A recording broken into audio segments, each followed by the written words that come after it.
Kemudian juga salat subuh ini disaksikan para malaikat.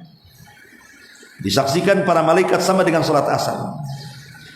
Bahkan bacaan Quran di salat subuh akan disaksikan para malaikat. Karena Allah mengatakan inna Qur'anal fajri kana mashhuda, sesungguhnya bacaan di salat subuh itu disaksikan para malaikat, sehingga satu-satunya salat yang disunahkan dipanjangkan bacaannya adalah salat subuh. Dari salat 5 waktu itu, salat subuh itu dianjurkan panjang. Rasul sekurang-kurangnya 100 ayat lebih yang dibaca. Ya. Kalau juz amma itu kan rata-rata 3 ayat, 6 ayat gitu ya. Tapi Rasulullah SAW kalau sholat subuh itu sampai tidak kurang dari 100 ayat. Kenapa Rasulullah SAW menyunahkan memanjangkan bacaan dalam sholat subuh itu? Karena bacaan di sholat subuh itu disaksikan oleh para malaikat. Termasuk juga sebab kita akan memandang wajah Allah di surga. Tadi sudah saya jelaskan, ada 2 sholat yang bisa menjadikan kita lebih banyak memandang wajah Allah. Pertama menjaga sholat asar, dan yang kedua membaca sholat subuh. Bismillahirrahmanirrahim.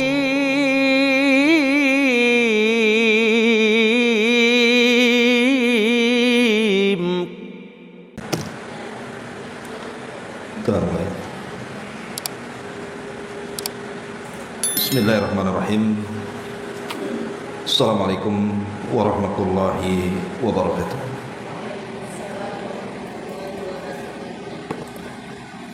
Alhamdulillah wassalatu wassalamu ala Rasulillah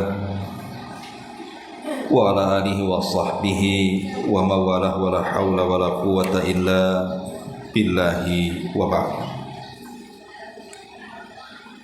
Alhamdulillah, di waktu duha ini kita bisa melanjutkan kajian kita, membahas kitab Umdatul Ahkam, dan kita masuk pada hadis ke-51 dalam bab waktu salat. Oh, 52. Baik. Kita baca hadisnya. An Jabir bin Abdullah radhiyallahu anhu maqala kana an-nabiy sallallahu alaihi wasallam yusalli adh-dhuhra bil hajirati wal asra wasyamsu nakiyatun wal maghrib idza wajabat wal isya'a ahyanan wa ahyanan idza ra'ahum ijtama'u ajjala wa idza ra'ahum abta'u akhara was subha kana an-nabiy sallallahu alaihi wasallam yusalliha bi ghalasin.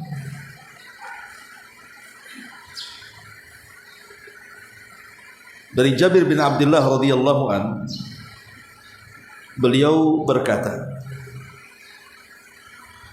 Nabi sallallahu alaihi wasallam bersabda,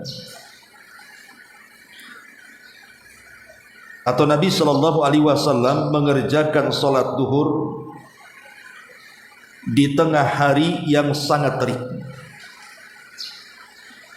Adapun salat asar ketika matahari masih cukup cerah. Adapun salat maghrib ketika matahari tenggelam, dan mengerjakan salat isya dengan tidak menentu waktunya. Jika beliau melihat orang-orang telah berkumpul, maka beliau menyegerakan isya. Namun jika beliau melihat mereka telat atau terlambat, maka beliau mengakhirkan isya.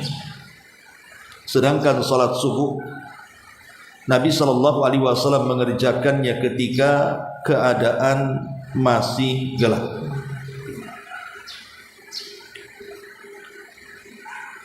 Kemudian hadis berikutnya, An Abil Minhal Sayyar ibn Salamah qala dakhaltu ana wa abi ala abi Barzat al-Aslami faqala lahu abi hadithna kaifa kana Nabi sallallahu alaihi wasallam yusalli al-maktubah. Faqala kana yusalli al-hajira wa hiya allati tad'unaha al-ula hina tadkhadu asy-syamsu wa yusalli al-asra. Thumma yarji'u ahaduna ila rihlihi fi aqsal madinati wasyamsu hayyatun. Wa nasitu ma qala fil maghrib wa kana yastahibu an yuakhira min al-isya allati tad'unaha al-atamata wa kana yaqra'u an-nawma qablaha wal haditha ba'daha wa kana yanfatilu min salatil ghada hina ya'rifu ar-rajulu jalisahu wa kana yaqra'u fiha bis-sittin ila al-mi'ati. Dari Abu Minhal Sayyar ibn Salamah, beliau menuturkan bahwa dirinya dan bapaknya menemui Abu Barzah al-Aslami. Bapak Abu Minhal lantas berkata kepada Abu Barzah, ceritakan kepadaku tentang bagaimana Nabi mengerjakan salat 5 waktu. Abu Barzah menjawab, Nabi mengerjakan salat hajir, maksudnya zuhur, yang kalian sebut sebagai salat yang pertama. Ketika matahari telah bergeser, beliau salat asar yang waktunya jika salah seorang di antara kalian kembali ke rumahnya di ujung Madinah, matahari masih dalam keadaan terang berwarna putih. Aku lupa dengan perkataan Rasul tentang salat maghrib. Nabi senang mengakhirkan salat isya yang kalian sebut sebagai salat al-atama. Beliau membenci tidur sebelum isya dan berbincang sesudahnya. Beliau selesai salat subuh ketika seseorang sudah bisa mengenali teman duduknya. Beliau membaca 60 hingga 100 ayat dalam salat subuh tersebut. Ma'asyiral muslimat yang dimuliakan Allah Subhanahu wa taala, ada beberapa faedah yang bisa kita petik daripada hadis ini. Pertama di sini, di mana dalam hadis ini Jabir menyebutkan waktu-waktu pelaksanaan ibadah salat 5 waktu yang dikerjakan Nabi. Jadi Jabir menceritakan kepada kita tentang bagaimana pelaksanaan ibadah saat salat 5 waktu yang diajarkan Nabi. Menunjukkan bahwa salat wajib itu ada waktu-waktunya. Inna salata 'alal mu'minina kitaban mauquta. Sesungguhnya salat bagi orang-orang yang beriman itu memiliki waktu-waktu yang tidak boleh diganti. Zuhur, asar, maghrib, isya dan subuh itu sudah ada waktunya, kapan dimulainya, kapan akhirnya, dan tidak bisa digeser-geser. Maghrib dikerjakan di isya, isya dikerjakan di subuh, subuh dikerjakan di zuhur. Harus tepat dikerjakan sesuai dengan waktunya. Kemudian yang kedua, di sini ada faedah bahwa salat zuhur itu sangat dianjurkan atau sangat disunnahkan dikerjakan di awal waktunya. Kapan itu? Ketika matahari condong ke arah barat sedikit. Karena Nabi SAW melarang tidak boleh salat zuhur ketika matahari tepat di atas kepala. Biarkan dia condong ke barat dulu sedikit, kemudian baru kita salat zuhur dan segera salat. Lah waktu salat zuhur ini akan berakhir ketika panjang bayangan satu benda sama dengan tingginya ditambah dengan panjang bayangan karena kecondongan matahari. Jadi salat zuhur ini berakhir ketika panjang bayangan satu benda sama dengan tingginya ditambah dengan panjang bayangannya. Artinya itu sudah selesai waktu asar. Tapi alhamdulillah sekarang kan pemerintah memudahkan. Tak perlu kita ini meletakkan satu tiang supaya dikira-kira bayangannya. Karena semua sudah dipermudah oleh pemerintah dan meletakkan kapan zuhur, kapan asar. Kemudian saat kondisi cuaca yang panas, maka disunahkan menunda pelaksanaan sholat duhur. Jadi kalau memang di musim panas kayak di Saudi, Yaman atau negara-negara Timur Tengah itu kan kalau panas kan beda dengan kita di sini Bu ya. Jadi panas jadinya ekstrim gitu ya, sampai membakar kulit. Sehingga ditekankan kalau memang di musim panas yang ekstrim sebaiknya boleh menunda pelaksanaan sholat duhur hingga suhunya sedikit meredah. Karena ada hadis yang mengatakan panasnya di waktu zuhur itu salah satu adalah min fai'i jahannam, dari panas jahanam yang melesat ke bumi. Tapi kalau dalam kondisi tidak panas gitu ya, ya ngikutin waktu saja, tergelincir matahari, sholat dan itu. Tapi kalau memang lagi panas ya, kan ada musim-musimnya panas, maka kita boleh mengakhirkan sedikit sampai minimalnya mereda panasnya. Kemudian sholat asar disunahkan dikerjakan di awal waktu. Kapan itu? Saat matahari masih terasa panasnya ke badan kita. Adapun sholat maghrib juga disunahkan dikerjakan di awal. Kenapa? Karena sabda Nabi SAW di sini, wal maghrib idza wajabat. Dan ini juga ada isyarat bahwa sholat maghrib itu tepat waktu, berbeda dengan asar. Kalau asar tidak mesti tepat waktu. Isya ya, bukan asar, isya. Berbeda dengan isya. Kalau isya itu tidak mesti tepat waktu, karena Nabi SAW juga melihat jamaah. Jadi kalau dia ke masjid kok jamaahnya agak lambat, maka Rasul akan melakukan sholat isya itu tengah malam. Tapi kalau melihat jamaahnya sudah kumpul, maka Rasul SAW akan menyegerakan. Makanya kalau seandainya seseorang kemudian telat mendapatkan sholat jamaah isya, anggaplah makanya ada tamu, kita kedatangan tamu, kita boleh kemudian mengakhirkan isya kalau ada tamu gitu. Tetapi kalau bisa jangan sampai jamaah lewat, keutamaan berjamaah sholat isya lewat, dan jangan sampai keutamaan waktu juga lewat. Artinya kalau memang kita sudah lewat sholat isya gitu ya, karena ada tamu, maka lakukanlah sholat isya itu di pertengahannya supaya mendapatkan keutamaan waktu gitu maksudnya. Nah ini juga diantara faedah daripada hadis ini. Adapun subuh disunahkan dilaksanakan pada saat masih gelap gulita. Dan ini sudah kita bahas kemarin tentang apa itu makna golas. Taib, ma'asyiral muslimat yang dimuliakan Allah Subhanahu wa taala. Kemudian hadis Abi Minhal nanti kita akan jabarkan sedikit. Hadis daripada Abu Minhal. Ada beberapa faedah yang disebutkan para ulama. Pertama, ta'addub as-saghir ma'al kabir. Kita diajarkan orang kecil itu punya akhlak kepada orang besar. Karena di sini dari Abul Minhal Sayyar ibn Salamah, dia berkata, aku bersama ayahku pernah masuk menemui Abu Barzah al-Aslami. Lalu ayahku bertanya kepadanya. Ini menunjukkan apa? Adab. Adab orang kecil menghadap orang besar. Ya, ada adabnya di situ. Baik umpamanya secara umur ataupun mungkin secara pangkat gitu ya. Kita hormati, hanya sebatas menghormati. Kemudian yang kedua, musara'atul mas'ul bil jawab idza kana arifan bihi.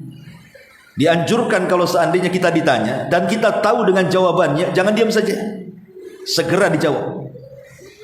Sudah tahu jawabannya, main-main besok kan gitu. Enggak bisa, ya. Jangan seperti itu. Kalau kita tahu jawabannya, kita jawab. Itu sunnah hukumnya. Kemudian yang ketiga, hirsus salaf ala ma'rifati sunnah min ajli ittiba'iha. Bagaimana semangat kaum salaf untuk mengenal sunnah karena ingin mengamalkannya. Sebagaimana di sini Abul Minhal berkata, aku bersama ayahku pernah masuk menemui Abu Barzah Aslami, kemudian bertanya soal pelaksanaan sholat itu. Kemudian juga yang keempat, keterangan tentang awal waktu sholat yang 5. Dan dalam hadis Abu Minhal ini didahulukan dengan sholat duhur. Kenapa? Karena sholat duhur itu sholat yang pertama kali dikerjakan setelah peristiwa Isra dan Mi'raj. Rasul itu ketika Isra Mi'raj, maka diwajibkan kepada dia atau diperintahkan kepada beliau alaihi salatu wassalam untuk melaksanakan sholat 5 waktu. Lah sholat yang pertama dilakukan Rasul pasca Isra Mi'raj, sholat apa? Sholat duhur. Itulah sholat yang pertama kali dilakukan. Baru kemudian asar, maghrib, isya, subuh, balik lagi ke zuhur. Kemudian juga dalam hadis Abi Minhal sini, bayanu anna Nabiya SAW kana yusalliha fi awali waqtiha adal isya. Dalam hadis Abi Minhal ini, semua sholat wajib dilakukan tepat waktu kecuali isya. Nabi SAW melakukan sholat 5 waktu itu dengan tepat waktu kecuali isya. Kalau melihat sahabat kumpul ya sholat, kalau tampak kurang berkumpul maka diakhirkan di akhir waktu, artinya di tengah malam. Tapi selain daripada isya, Rasul menganjurkan untuk tepat waktunya. Kemudian juga di sini keterangan Nabi SAW kana yusalliha fi awali waqtiha. Al-afdal min fil isya at-ta'khiru ila akhiri waqtiha. Al-mukhtar, yang paling afdol isya itu dilakukan di akhir waktu pilihan, maksudnya pertengahan malam. Namanya ibu belum isya nih jam 9 atau jam 10 malam gitu ya, tapi ibu nggak ngantuk, bisalah kalau bertahan sampai malam, ya sudah akhirkan saja isya itu dilakukan di pertengahan malam supaya mendapatkan keutamaan waktu. Kemudian juga di sini ada faedah karahiyatun naumi qabla salatil isya. Makruh hukumnya tidur sebelum salat isya ataupun setelah maghrib. Kenapa? Karena maghrib ke isya itu kan pendek tuh, jangan dibuat tidur-tiduran. Li'alla yadhi'al jamaah, sebab tidur ini terkadang bisa melalaikan salat jamaah, apalagi rumah jauh kan itu. Termasuk juga makruh hukumnya berbincang-bincang setelah isya, kecuali ada urusan maslahat dunia atau ada urusan maslahat akhirat. Jadi kalau bincangnya itu setelah isya itu mungkin ya bincang bisnis, kan ada keuntungan dunia gitu ya. Atau mungkin bincang akhirat seperti pengajian pada isya, maka tidak masalah. Tapi kalau kemudian bincangnya tidak ada juntrungannya, ngalor ngidul ngetan ngulon tidak jelas, maka itu yang dilarang. Dilarang berbicara seperti itu setelah salat isya. Ma'asyiral muslimat yang dimuliakan Allah Azza wa Jalla. Kemudian juga di sini ada kalimat atama, sehingga ulama mengatakan salat isya juga terkadang disebut salat al-atama. Salat al-atama. Dan yang terakhir keutamaan ataupun faedah hadis ini adalah fadilatut tatwilil qiraati fi salati subhi. Disunahkan dipanjangkan bacaan ketika seseorang menjadi imam atau menjadi makmum di salat subuh. Karena di antara 5 waktu salat itu yang dianjurkan dipanjangkan bacaan ayatnya adalah salat subuh. Kenapa? Karena di situ disaksikan para malaikat. Inilah di antara faedah dari 2 hadis ini. Baik, kita kembangkan. Ma'asyiral muslimat yang dimuliakan Allah Subhanahu wa taala.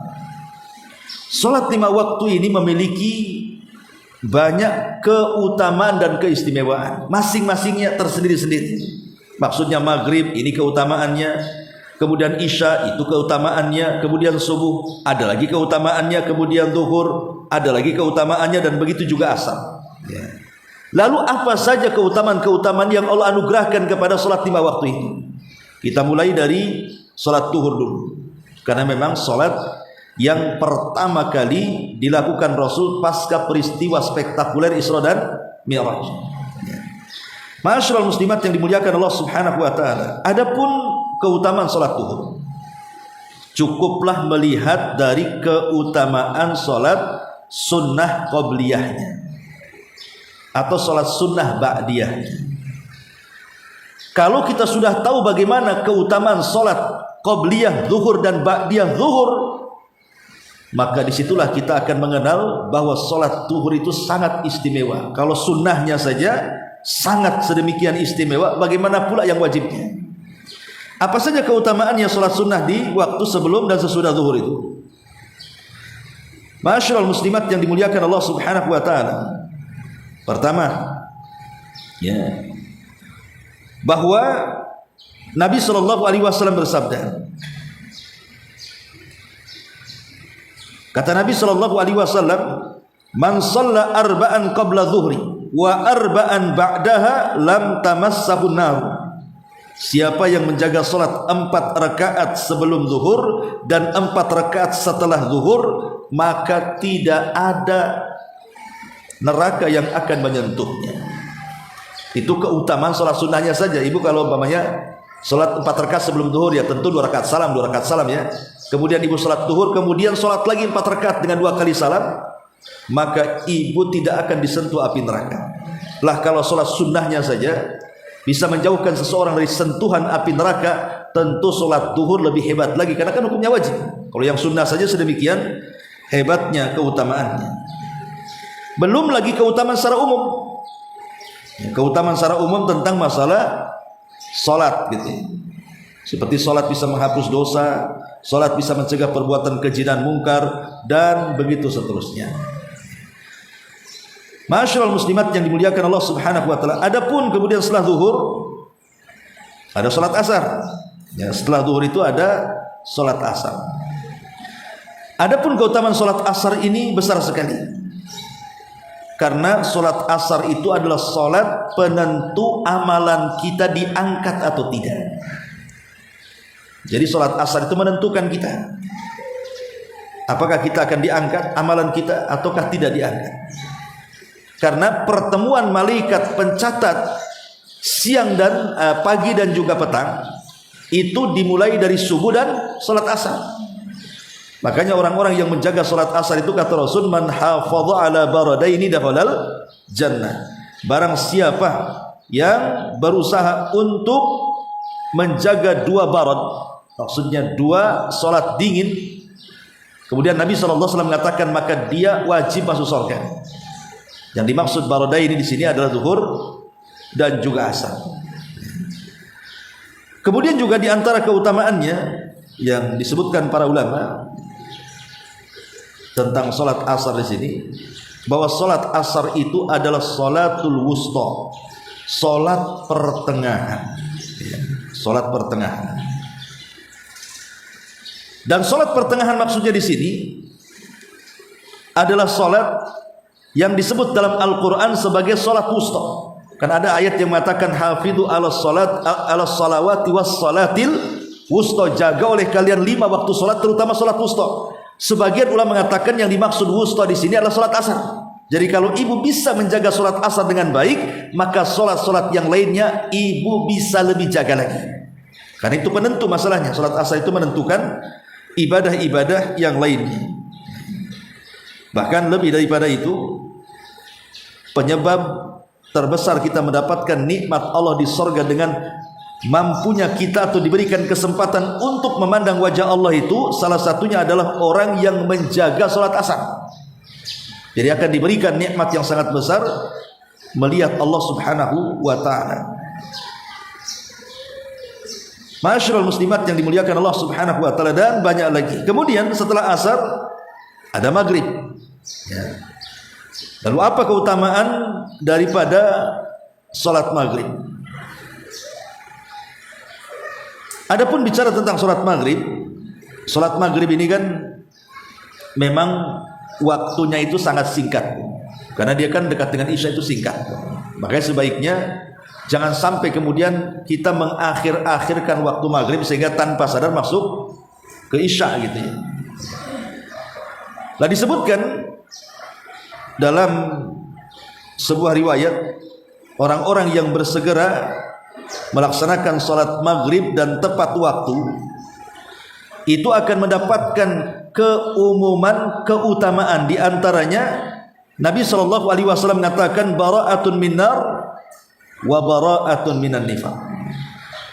Maka dia akan terhindar dari neraka dan akan terhindar dari perbuatan nifaq. Dan salat maghrib ini memiliki salat sunnah juga. Ada salat sunnah rawatib ba'diyah, ada salat sunnah nawafil qabliyahnya. Jadi qabliyah maghrib itu bukan rawatib, itu salat nafilah namanya. Bisa dilakukan, bisa ditinggalkan sesuai dengan kondisi. Tapi kalau setelah maghrib itu ada rawatibnya di situ. Ada rawatibnya 2 rakaat. Dan Nabi Shallallahu Alaihi Wasallam dijelaskan saat beliau terhalang solat ini ya, solat asar tadi ya. Nabi mengatakan dalam hadis ini tentang solat maghrib adalah solat awal salati, pertama solat fa'alahan Nabi sallallahu alaihi wasallam, yang Nabi sallallahu alaihi wasallam lakukan ba'da al-Isra'i wal Mi'raj, setelah dia melaksanakan peristiwa Isra dan Mi'raj. Dan kebanyakan para ulama ketika bicara soal maghrib hendaklah disegerakan dan makruh diakhirkan. Kalau datang maghrib ibu segerakan, jangan diakhirkan, terutama sekarang nih berbuka puasa, ya kan, terkadang saking keasikan makan, nah itu akhirnya jam 7 baru maghrib, alasannya jam 7 adalah 10 menit ke isya, kan, itu makruh hukumnya ya. Jadi sholat maghrib itu diawalkan segera, ibu ambil kurma, ibu ambil air, nah, setelah azan langsung sholat. Nanti kalau mau makan agak banyak setelah sholat saja. Nah, ini juga hati-hati karena keasikan berbuka terkadang tidak sadar 20-30 menit lewat baru setelah mendekati isya baru kemudian terburu-buru sholatnya. Makanya kata para ulama di sini tentang sholat maghrib ini disunnahkan ta'jilu sholatil maghrib, disegerakan sholat maghrib, kemudian wakarihu ta'khiraha, dan sebagian ulama memakruhkan orang-orang yang suka mengakhirkan sholat maghrib. Dan ingat bahwa sholat maghrib ini dikategorikan, menyegerakan sholat maghrib ini dikategorikan bagian daripada fitrah, bagian daripada fitrahnya manusia. Nabi mengatakan la tazalu ummati alal fitrah, umat ini senantiasa masih berada di atas fitrah. Maksudnya di atas fitrah itu di atas keislaman, di atas akal sehat dan keislaman. Malam yuakhirul maghrib, selama mereka tidak mengakhirkan maghrib. Jadi sebaiknya jangan sampai sholat maghrib diakhir-akhirkan. Kemudian setelah maghrib ada namanya sholat isya, ada namanya sholat isya. Nabi mengatakan man hafadha ala hataini sholataini fi jama'atin arba'ina lailatan kutibat lahu bara'atun minnar wa bara'atun minan nifaq. Jadi barang siapa yang menjaga 2 salat, maksudnya isya dan subuh, dia jaga tuh 2 salat, itu isya dia jaga, subuh dia jaga, maka dia akan terlepas pertama dari api neraka dan yang kedua terlepas dari kemunafikan. Kemudian dalam riwayat yang lain Nabi sallallahu alaihi wasallam mengatakan laisa salatun athqala 'alal munafikin minal fajri wal isya. Tidak ada salat yang paling berat dilakukan orang-orang munafik melebihi salat fajar dan salat isya. Jadi orang munafik itu paling berat melaksanakan 2 salat ini. Makanya siapa yang menjaganya maka akan terhindar dari sifat kemunafikan. Dan bagi laki-laki sangat dianjurkan berjamaah karena ada hadis yang mengatakan man shallal isya fi jama'atin faka'annama qama nisfal laili wa man shalla subha fi jama'atin faka'annama shalla laila kullah. Barang siapa yang salat isya berjamaah maka seolah-olah dia salat malam separuh malam. Barang siapa yang salat subuh berjamaah seolah-olah dia menghabiskan malam itu dengan salat malam. Dan ini keutamaan yang luar biasa. Ini salat isya. Kemudian yang selanjutnya adalah salat subuh, salat yang terakhir ya. Dan salat subuh jelas keutamaannya ya. Pertama, kita akan diberikan cahaya yang sempurna pada hari kiamat. Rasul mengatakan basyiril masya'ina bidzulami bin nuri tami yaumil qiyamah. Berilah kabar gembira orang-orang yang berjalan di kegelapan dengan cahaya yang sempurna kelak pada hari kiamat. Maka orang-orang yang berjalan untuk melaksanakan subuh, kemarin sudah jelaskan, wanita juga dianjurkan sholat subuh datang ke masjid ya. Walaupun tentu sholat di rumah lebih baik. Tetapi sahabiah di zaman Nabi SAW mengambil manfaat di waktu subuh untuk berjamaah bersama Rasul sekalian olahraga, karena di situ ada cuaca yang sangat baik sekali untuk kesehatan. Kemudian juga sholat subuh ini disaksikan para malaikat. Disaksikan para malaikat sama dengan sholat asar. Bahkan bacaan Quran di sholat subuh akan disaksikan para malaikat. Karena Allah mengatakan inna Quran al-fajri kana mashhuda, sesungguhnya bacaan di sholat subuh itu disaksikan para malaikat, sehingga satu-satunya sholat yang disunahkan dipanjangkan bacaannya adalah sholat subuh. Dari sholat 5 waktu itu, sholat subuh itu dianjurkan panjang. Rasul sekurang-kurangnya 100 ayat lebih yang dibaca. Ya, kalau juz amma itu kan rata-rata 3 ayat, 6 ayat gitu ya. Tapi Rasulullah SAW kalau sholat subuh itu sampai tidak kurang dari 100 ayat. Kenapa Rasulullah SAW menyunahkan memanjangkan bacaan dalam sholat subuh itu? Karena bacaan di sholat subuh itu disaksikan oleh para malaikat. Termasuk juga sebab kita akan memandang wajah Allah di sorga. Tadi sudah dijelaskan ada 2 sholat yang bisa menjadikan kita lebih banyak memandang wajah Allah. Pertama menjaga sholat asar, dan yang kedua membaca sholat subuh. Jadi betul-betul menjaga sholat subuh. Kemudian juga bahwa bangunnya kita di sholat subuh itu sebuah nikmat. Jadi kalau kita dibangunkan di sholat subuh itu sebuah nikmat yang luar biasa. Kenapa demikian? Karena kita bisa mematahkan ikatan-ikatan setan yang ada di tengkuk kita. Yang sering saya ceritakan hadis, siapa yang sholat di malam hari maka setan akan datang, kemudian mengikat di tengkuk kita sebelah kini 3 ikatan sambil mengatakan tidurlah karena malam masih panjang. Kalau dia bangun maksudnya untuk subuh, kemudian berzikir hilang 1 ikatan. Kalau dia berwudu hilang 2 ikatan. Kalau dia subuh maka hilang 3 ikatan.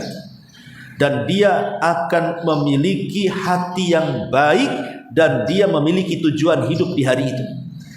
Tapi siapa yang tidak bangun subuh, apalagi lewat subuh, maka hatinya akan busuk dan banyak masalah menimpa yang dia sendiri tidak tahu masalah itu datang dari mana. Ya, makanya kenapa kemudian salat subuh itu luar biasa. Sampai Anas bin Malik radhiyallahu anhu apabila diingatkan dengan satu peperangan dalam Islam namanya perang Tustar, itu menangis. Kenapa? Karena Anas bin Malik itu tidak pernah meninggalkan subuh berjamaah dan selalu tepat waktu, kecuali di perang Tustar. Dia sholat subuh itu ketika terbit matahari. Alasannya kenapa? Karena benteng Tustar itu kan kuat tuh, sehingga tidak bisa ditembus oleh para sahabat, dan mereka harus menjebol benteng itu selama 1,5 tahun kurang lebih. Jadi kota itu dikepung oleh para sahabat, bentengnya tidak roboh-roboh, sudah setahun lebih. Bisa saja kekalahan kaum muslimin kan kalau kehabisan bekal. Qadarullah, benteng itu roboh di saat masuk waktu subuh. Sehingga sahabat tidak mungkin menyia-nyiakan kesempatan kan gitu ya. Sudah 1,5 tahun mereka ngepung, ketika bentengnya roboh masuk pula waktu subuh. Nah, kalau mereka sholat dulu umpamanya, ya bisa saja kemudian musuh akan memperbaharui benteng lagi kan gitu. Karena ada kesempatan mereka pun masuk dalam pertempuran di saat waktu subuh, sampai ketika dimenangkan peperangan itu rupanya sudah terbit matahari. Lah sahabat belum sholat subuh. Nah, langsung mereka pun setelah menang terbit matahari meninggi 1 tombak, maka mereka pun sholat subuh di luar waktunya. Itulah yang selalu ditangisi Anas bin Malik. Padahal sebenarnya melaksanakan sholat di luar waktu itu dibolehkan kalau ada uzur. Contoh mamanya Nabi pernah mengakhirkan sholat asar di waktu maghrib. Kenapa? Karena sibuk jaga parit kan dalam perang Ahzab itu. Jadi karena sibuk menjaga parit jangan sampai musuh masuk ke kota Madinah, akhirnya kemudian Rasul tanpa sadar waktu asar hilang, datang waktu maghrib, dan Rasul belum sholat asar. Akhirnya Rasul pun sholat asar di waktu maghrib. Lah hukum sholat asar di waktu maghrib kan tidak sah, karena sholat di luar waktu kan. Tapi dalam kondisi-kondisi tertentu boleh ya. Buktinya Rasul pernah melaksanakan asar di waktu maghrib karena memang kondisinya sedang perang. Lah apa yang dilakukan Nabi itu kan persis dengan apa yang dilakukan Anas bin Malik tuh. Anas bin Malik pun melaksanakan subuh di luar waktunya karena kondisi terdesak ketika peperangan. Kalau tidak diserang maka mereka akan gagal. Akhirnya betul istihad para sahabat, mereka menyerang, akhirnya menang. Cuman masalahnya sholat subuhnya diakhirkan, bukan diakhirkan sampai habis waktunya. Baru kemudian setelah terbit matahari mereka pun melaksanakan sholat subuh. Lah Anas bin Malik kalau diceritakan tentang perang Tustar itu menangis dan menangis, bukan karena kemenangan haru, tapi dia menangis karena dia tidak pernah meninggalkan sholat subuh tepat waktu kecuali di perang Tustar. Itu masalahnya, ya. Inilah diantara syarah daripada dua hadis tentang mawaqitus shalah, waktu sholat. Wallahu alam. Kayaknya ngantuk sedikit nih, efek puasa ya. Jadi kurang konsentrasi. Tapi sampai di sini kita buat tanya jawab saja. Silakan.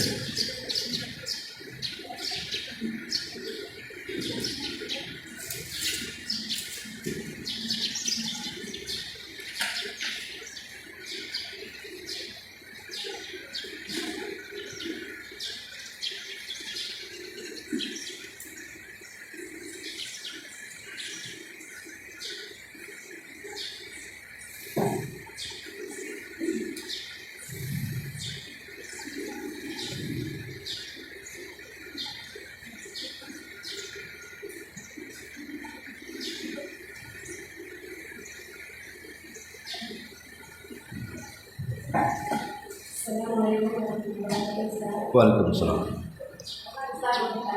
Iya. Khusus kita mengenai sholat bagus saat kita berada salat. Dalam salat itu kita berkendaraan. Kalau misalnya kereta ya, kan hukum sholat itu kan berdiri ya, maksud ya. Karena kita harus berdiri ya, atau kalau kereta mungkin bisa. Kalau ada yang pesawat itu bagaimana? Kalau kita berdiri, kecuali sujud ya, keadaan itu ya. Iya. Ya, alhamdulillah. Pada dasarnya sholat wajib di kendaraan itu tidak sah. Melaksanakan sholat wajib di kendaraan itu hukum asalnya tidak sah. Kenapa?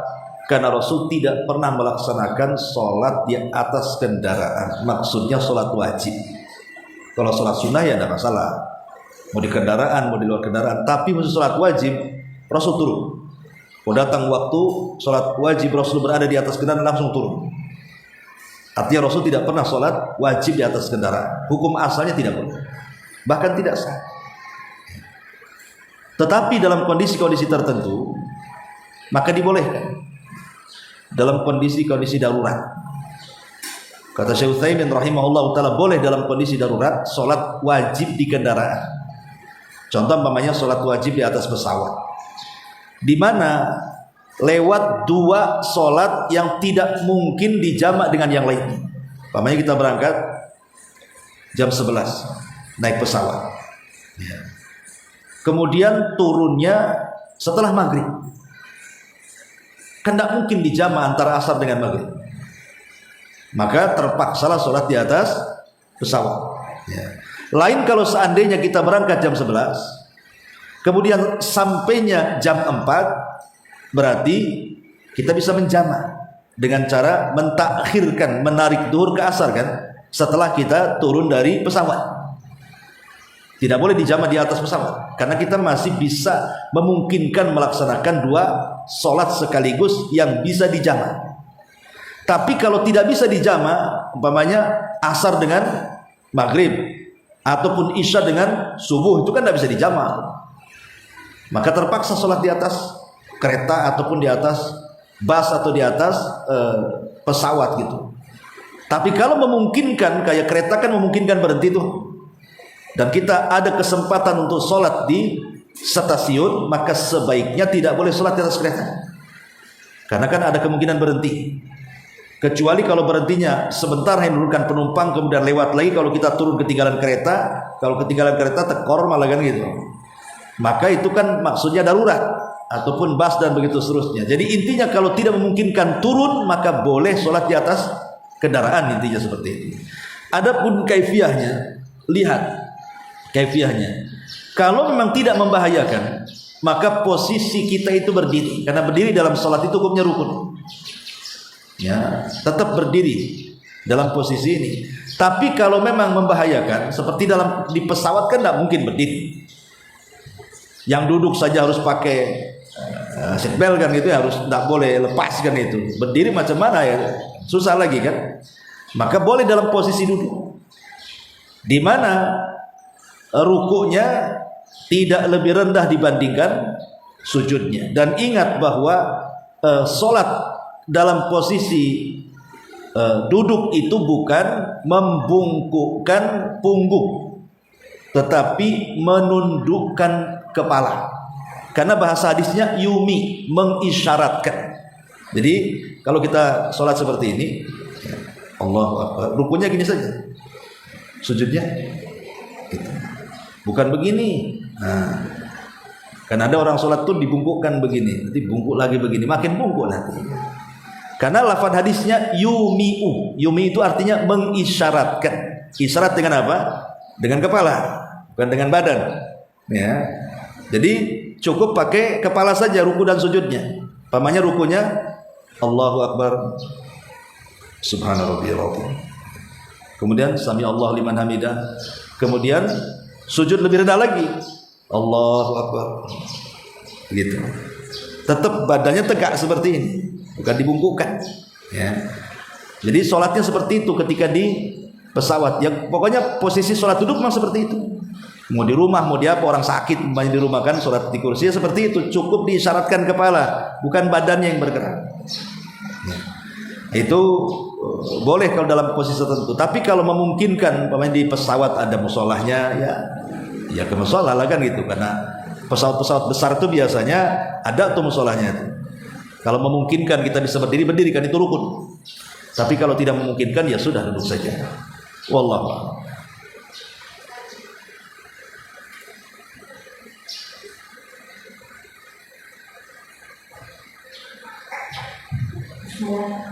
Apa Ustaz mau bertanya tentang salat sunnah 4 rakaat sebelum zuhur dan sesudah zuhur.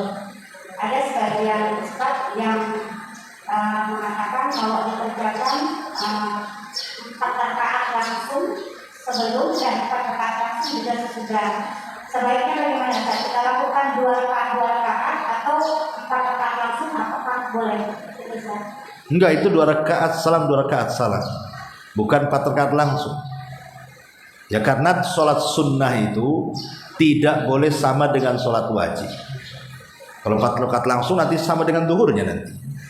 Dan kita harus menyelisih sholat sunnah itu beda dengan sholat wajib. Makanya dibuat 2 rakaat salam, 2 rakaat salam. Jadi 4 rakaat itu maksudnya 2 rakaat salam, 2 rakaat salam gitu maksudnya. Bukan kayak sholat witir 3 rakaat salam gitu ya. Wallahu a'lam. Tayamum, kenapa tayamum?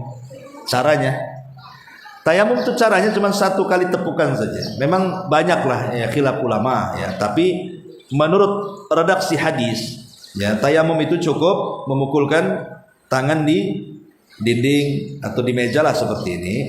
Kemudian boleh ditiup ya. Kemudian diusap ke wajah. Ini wajah ini ya, mulai dari tumbuh ini sampai zakon ini wajah. Kemudian dari telinga sini, telinga ini wajah diusap. Nah, diusap ya, semuanya 1 kali saja. Nah, ada juga yang mengatakan boleh mengambil lagi sekali begini. Ya. Kemudian ditiup, baru ini kan tangan kanan nih. Nah, tangan kanan dulu seperti ini, ya, baru tangan kiri. Ya. Tapi boleh sekali tepuk untuk wajah dan tangan. Jadi gini, ya. Nah, tangan begini 1 kali, kemudian baru begini. Jadi, cuma sekali saja.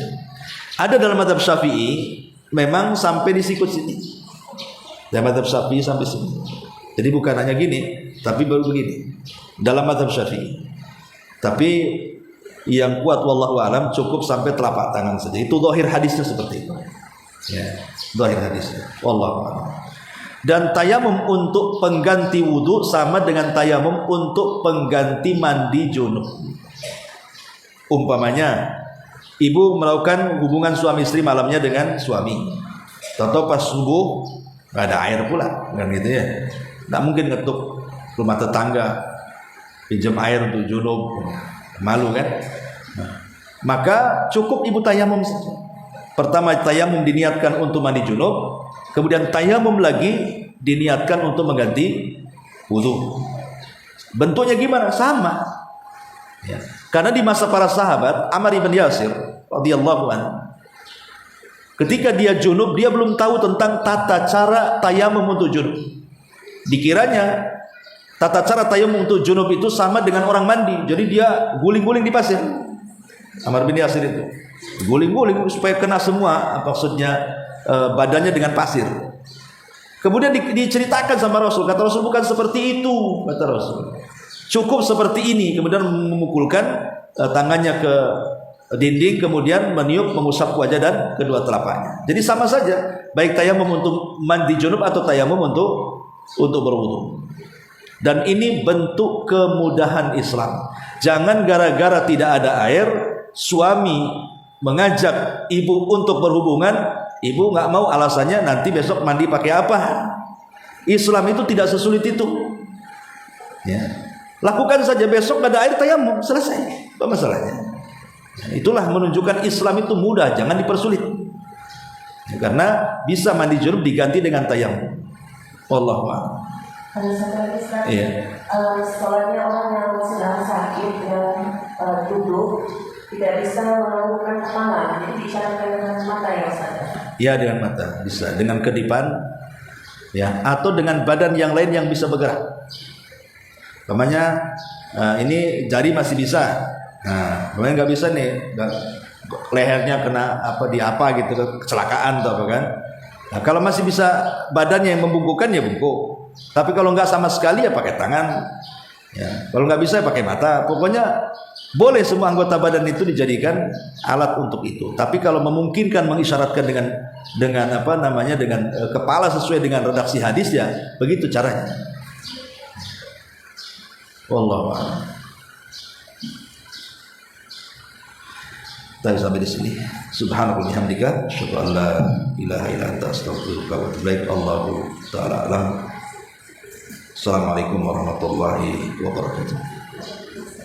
Nah, ini kok ada pertanyaan nih. Bagaimana kalau malas mandi? Ya malas mandi baulah. Gitu.